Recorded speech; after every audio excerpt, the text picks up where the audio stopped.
Like, what is it that a Netflix would need AI to do?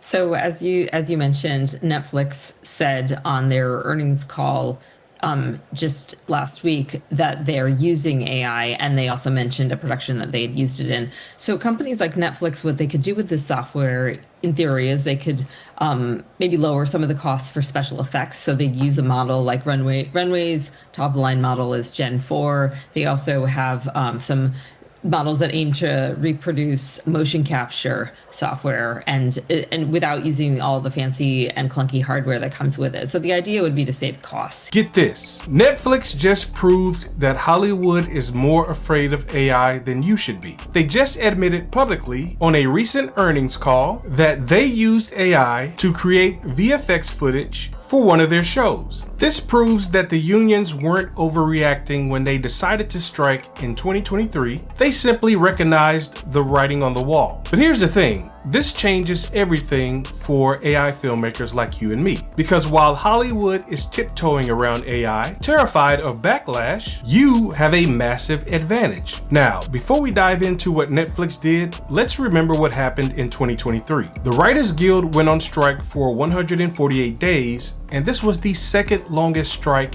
in the WGA's history. SAG and AFTRA followed for 118 days. And what was one of their biggest demands? Protection from AI. At the time, everyone called them paranoid. People said they were overreacting and that AI would never actually replace Hollywood jobs. I've even had multiple people leaving comments on my videos declaring AI will never be good enough for professional production. Well, guess what? Netflix just proved that the writers and actors saw exactly what was coming. So here's what happened. On their earnings call, Netflix co-CEO Ted Sarandos casually mentioned that they used generative AI for final footage in an Argentine production called The Eternaut. Specifically, Netflix utilized generative AI primarily for a complex scene that depicts a building collapsing in Buenos Aires. Now, pay attention to the language here. He said it allowed them to finish a scene 10 times faster and cheaper than traditional visual effects. 10 times faster. That's not enhancement,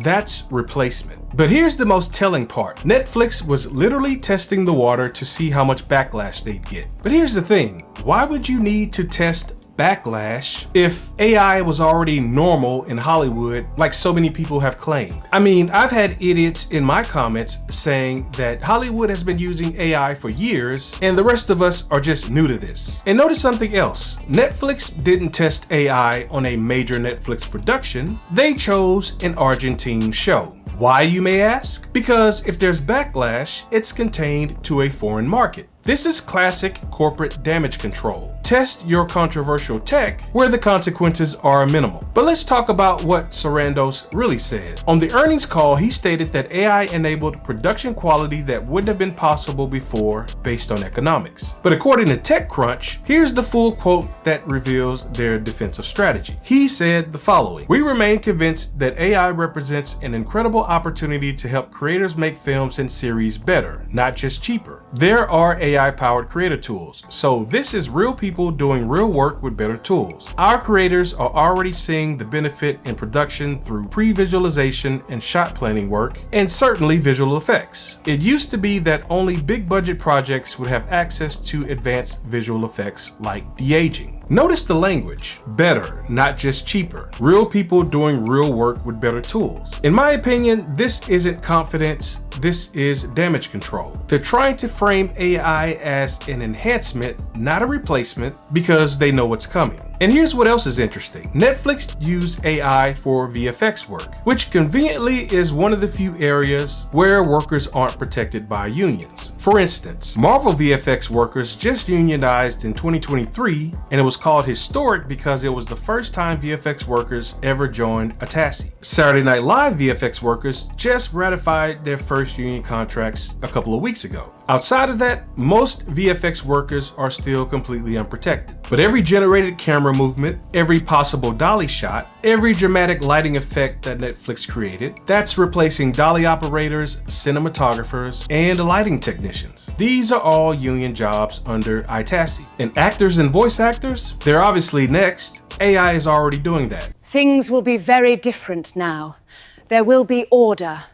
Prepare yourselves. And check this out. According to the reporting, studios are being hesitant to publicly disclose the use of this software because of concerns about job displacement. I think what's also important to keep in mind is this technology is really controversial because there are a lot of people that perhaps would or would not be wanting to use this software that are concerned that this is going to cut into their livelihoods. And I think that's a really real concern. So that's part of why the studios are being, I think they're a little bit hesitant to be public right now about how and if they're using this software because the stakes are really high. Think about that. If Hollywood was already integrated with AI, like all the keyboard warriors in my comments claim, why the secrecy? Why the hesitation? The truth is, Hollywood is scared. They know AI can do what they do, but they're paralyzed by potential backlash. They're worried about union reactions, public perception, and industry politics. Netflix chose an Argentine show, not a major Netflix production, for their test. That's not confidence, that's calculated risk management. But that's why this is incredible news for you as an AI filmmaker. While Netflix is tiptoeing around AI with test balloons and damage control, you have no such constraints and can go full throttle. You don't have union contracts to worry about. You don't have shareholders breathing down your neck about public perception. You don't have legacy systems and workflows that AI threatens. Netflix just proved that AI can create Hollywood quality visual effects 10 times faster and cheaper, but they're too scared to use it widely. You're not. While they're having board meetings about AI strategy, you can be creating impossible shots. While they're managing PR around AI adoption, you can be building your brand online via YouTube and social media. And here's the thing that Netflix didn't say, but we already know. This isn't just about visual effects. This is about the entire filmmaking pipeline. Shot planning, storyboarding, color grading, sound design, even basic post-production editing tasks. The skills you're learning right now,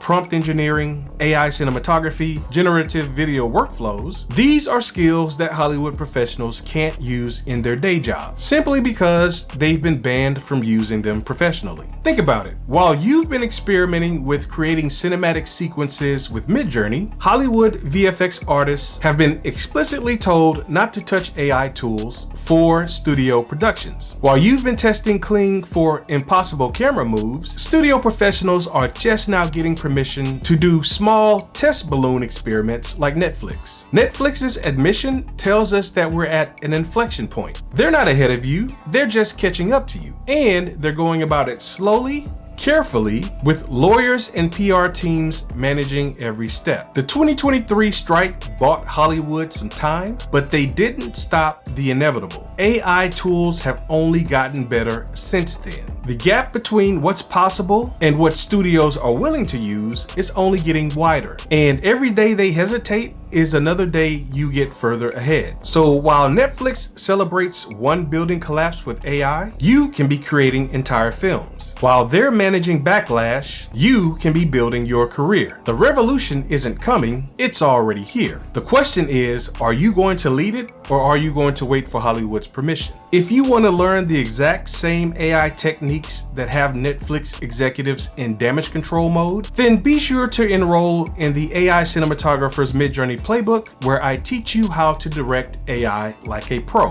Link is in the description. Netflix just handed you a roadmap. AI works, it's ready, and Hollywood is just too scared to use it widely. What are you waiting for? Be sure to like this video, click the subscribe button, and be sure to click the notification bell so that you don't miss anything. And if you're ready to beef up your consistent character arsenal without burning a single credit, then be sure to check out this video on your screen. Once again, my name is Paul Donis Maximus. Thanks for checking out this video. Please join me in the next one.